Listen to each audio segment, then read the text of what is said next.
Everybody's heading for McDonald's land, hurrying and scurrying to beat the band. They're in a happy mood to get that happy food. Like burger shakes and fries, and luscious apple pie. It's always like a party when you get there. You're always gonna get a big hello. That's why everybody's heading for McDonald's land, The happy eating place to go. everybody's heading for McDonald's land, hurrying and scurrying to beat the band.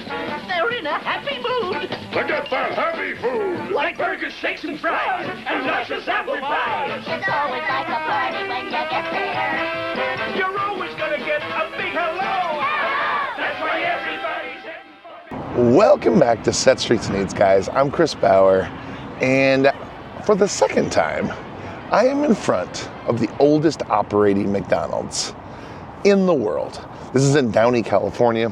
I was here a couple of years ago on a rainy day before I had really gotten into McDonald's history and culture. This was kind of my first glimpse of it.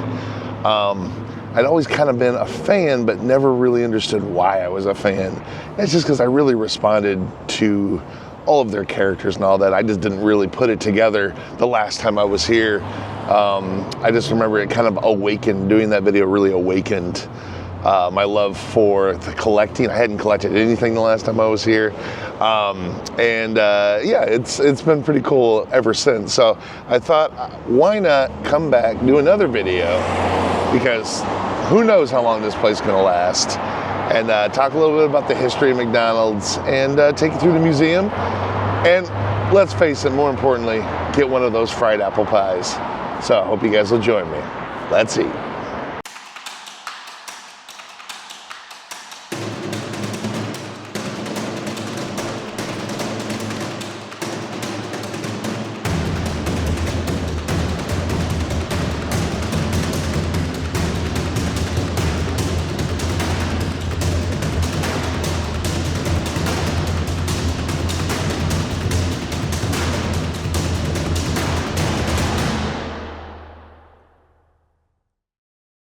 Obviously, visiting the Downey, California McDonald's, the first thing you have to discuss is the sign.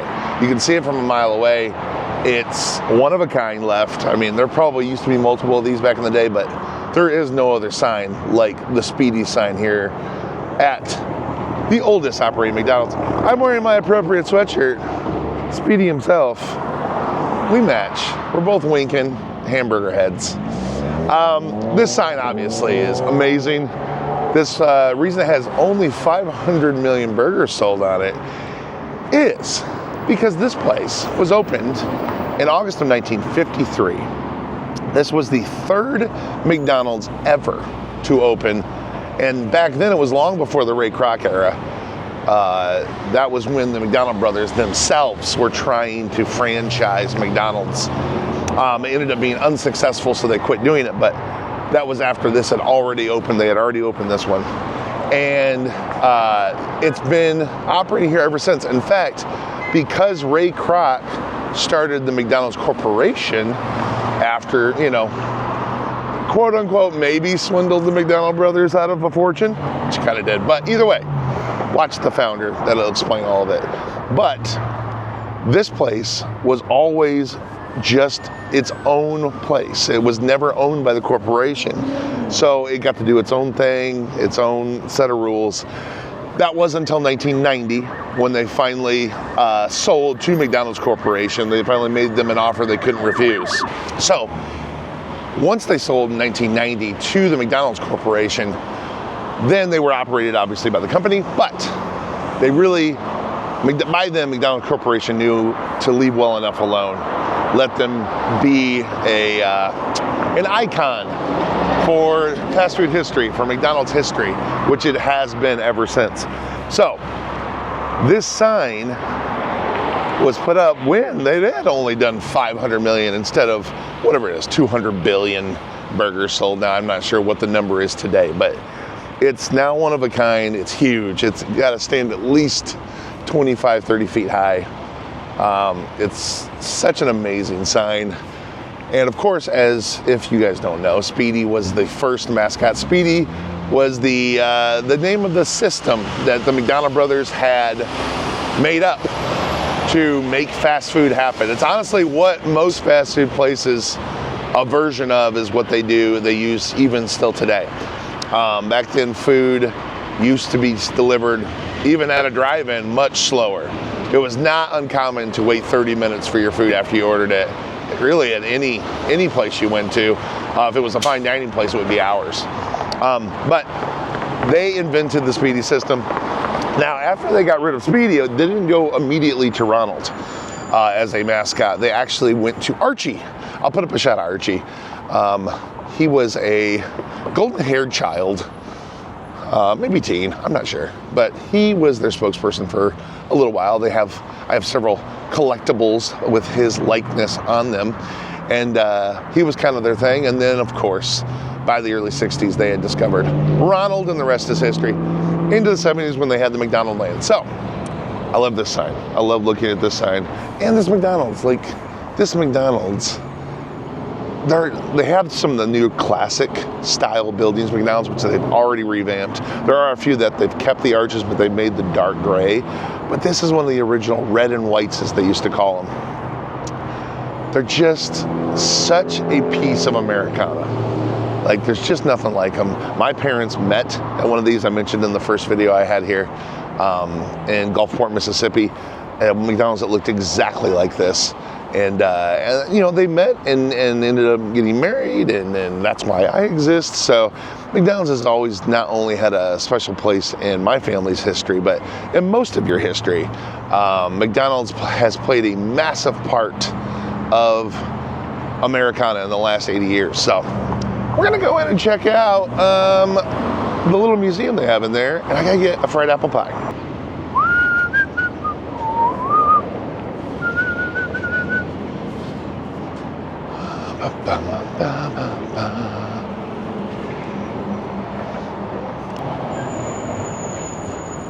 They still have some of their old cash registers here, how they would ring them up. It's still a walk up after all these years, never has changed. I really love this little soda fountain they have over here in the barrel.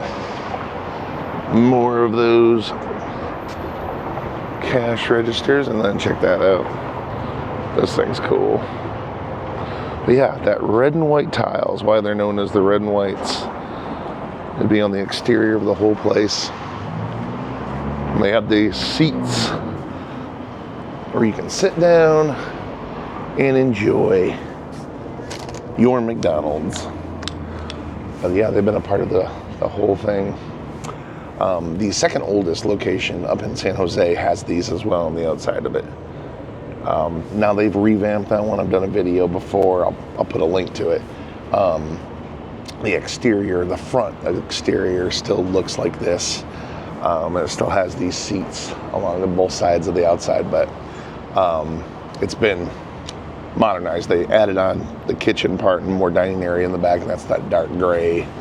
And inside, they have a few heirlooms, but for the most part, it looks like a modern McDonald's. But this one still is original because the original McDonald's never had any seating inside. It was all walk up. And they had that design, honestly, until the very late 1960s because they were meant to, the Speedy system, they were meant to get your food and get out of there. Burn and turn, as they would call it. And it wasn't until Ray Kroc in the late 60s had a good idea. It's like, wait a minute, if we get them to come in and sit down and stay a while, they might buy more food. And then it would also be more families coming in, which is why McDonald Land characters came out in the very early 1970s. McDonald Land playgrounds and those characters were all meant to get families to come into McDonald's and be a part of McDonald's, as opposed to prior to that, you were only really allowed to walk up and get your food and then go eat somewhere else or in your car. Tempting news. Now McDonald's family restaurants have America's favorite dessert on the menu. Hot apple pie, like you've never seen or tasted before. Tender, flaky pastry, plump full of tart sliced apples, and spiced like homemade apple pie. Try it at McDonald's, your kind of place. As I've said before, there's only one place in the entire world where you can still get a fried apple pie at McDonald's. This already feels like it's full of molten lava, and it probably is. Oh, yeah, that's the stuff. We all remember biting into these in the 80s because you were a kid, then it was a pie. Also, I was a fat kid, so it was a pie. So you bit in rather quickly and always regretted it. And then you would forget, no matter how long, if it was the next day you were at McDonald's, you would still forget. And you'd do it again. Their fried pies taste like the 80s. And I don't mean they taste the same as they did in the 80s. I mean, I bite into it and it just, I'm sitting next to an apple pie tree in the 80s, man. It's so cool that there's still a place for these. Why they haven't allowed these back in to all stores, maybe it's the equipment, I don't know, maybe they just still had the pie fryer here, I don't know. I don't know what equipment makes these, but come on. McDonald's, you need to roll these back out. Or I should make a pilgrimage out here to Downey. It's the last place to get them. I haven't been here at night to see those neon tubes light up, but I'll bet they're magnificent. I love the old neon. I just think it's so cool. And when it right up the arches, we could see them from far away, glowing in the night. I just think that's really neat. I love these Hamburger University doors. They still have the, of course, the logo that was on McDonald's, honestly, into the late 60s. Ronald McDonald used to have it on his pockets of his clown uniform. And but these were in the first Hamburger University, right there in Chicago, or just outside of Chicago. Definitely, probably, nearly one of a kind. I don't know how many locations had doors like these, but they would have, they don't exist much today. I don't see them pop up on really anywhere that's for collecting. But they have a little museum in here, as you guys can see. And of course it's attached to a mock-up of what the original walk-up windows would be like, which is very similar to what's next door. And they just have little pieces of history here. Letters and correspondence and things about this location in particular. And there's Ray Kroc himself.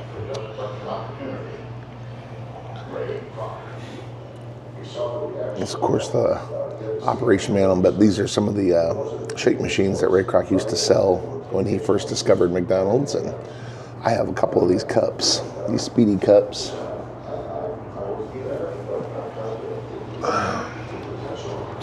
And then it gives Ray Kroc's life timeline. He's really the reason McDonald's is something that we all know about, as opposed to people that just lived in Southern California in the 50s. That sign's been standing here for a long time. I've got a map, the back of a map that had this ad on it. I've got one of those. And then we have one of the original menus up here. Hamburgers only 15 cents. 3 kinds of shakes. Yeah. And of course, we gotta remember the mid-80s Mac Tonight. Man, I'd love to get that Mac Tonight neon sign. How cool is that? And they got the jacket on the wall here. Let's see if you can see here. So awesome. And this is the actual location we're at in the 60s. Isn't that cool? Looks just like it does now. This talks about the logo, like we were talking about. Speedy, used up through 1961 on all the signage. And then Archie McDonald. There's a shot of Arch. The fair-haired boy. He was the early 60s. And then, of course, they discovered this clown. I got a few of these. I've got both that one and this one. Hamburglers. Look at this. You got the old styrofoam. That was the whole 80s, man. Every time you got a sandwich, it was in one of those. Until they kind of wisened up and realized we were killing the world. Anyway, they have a video. That's what you're hearing, a video about Ray Kroc that goes all the time.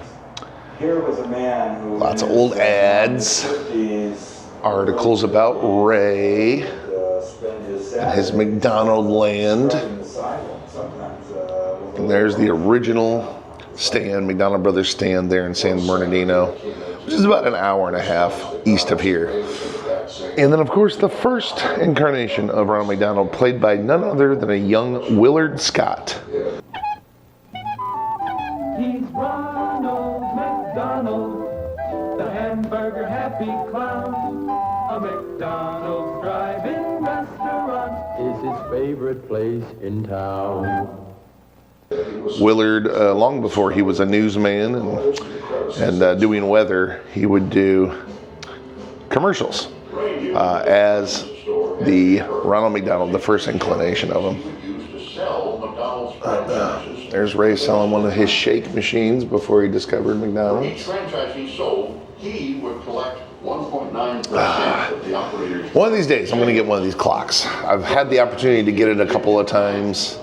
One of these days, I'm going to do it, though. I may even find one of those. Those go for pretty good money on the open market.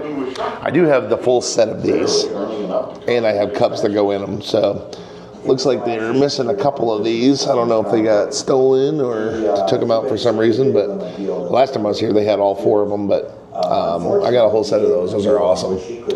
And then, of course, there's the McDLT packaging, which if you were in the 80s, you remember these. I don't know why.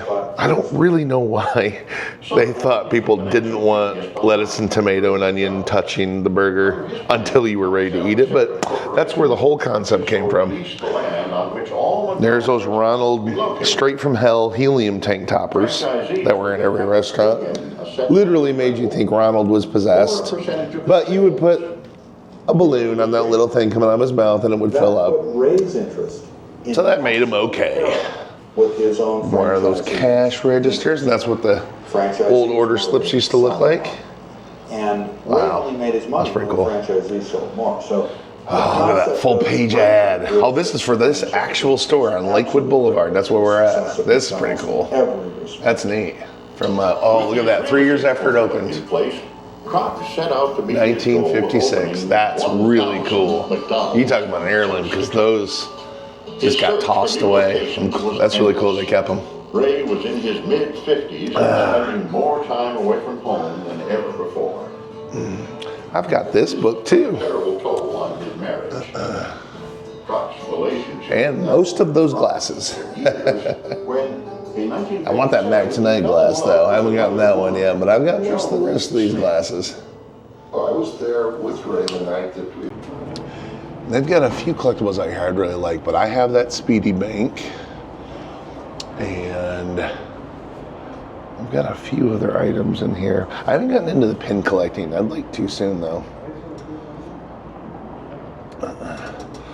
So this is when they were kind of transitioning into the mansard roofs. They still had the old golden arches, but they were starting to experiment with this kind of roofing, and then it would eventually sweep up and they would get rid of the arches there. And then that's what it looked like all through the 70s and 80s, was the mansard roof McDonald's. That's pretty cool. Now, I know that pin collecting is a big deal. There's a ton of those pins out there. I'd really like that set. Check that out. Speedy set. That's a really cool set. 2008 McVeterans. That's an employee set. That's really cool. Then, of course, they got the Beanie Babies. And I've got this. I have actually two of these in varying degrees. They're from the operator conventions that they used to have. And I've got some of these shirts with the caps. And I've got that McDonald's cup with the red feet, but I would really like that Mac Tonight. Well, anything Mac Tonight, I love. That's really cool. They got a bunch of stuff in here. More pins too. It's awesome. If you want to help keep the country beautiful, here's how. Clean up, let your effort be seen. When you're picking up litter, you're keeping America clean. Parks were meant to play and not to gamble. So yeah, that's what's here at the Downey, California, oldest operating McDonald's museum and restaurant. I mean, the sign is literally worth, if you even didn't have all this stuff, just come and see that sign. It's unbelievable. But yeah, it's awesome. It's really cool. It's still here operating. I know I really enjoyed McDonald's history. I had no idea how much I was going to enjoy it the first time I came here. But I really do enjoy it. And I enjoy collecting it, finding it, tracking it down, what's left of it. Yeah. It's pretty cool, but I definitely like coming back here. And those pies are a nice little frosting on the cake, so to speak. They're the best, and I like that there's only one spot in the world to get them still. And that's right here. So anyway, I appreciate you guys watching, and hopefully you get down here to Downey, California someday and get to check out the oldest operating McDonald's left in the world. And we'll see you guys in the next video. Bye now. Everybody's heading for McDonald's land. Hurrying and scurrying to beat the band. They're in a happy mood to get that happy food. Like burger, shakes, and fries. And Lucky's apple pie. It's always like a party when you get there. You're always gonna get a big hello.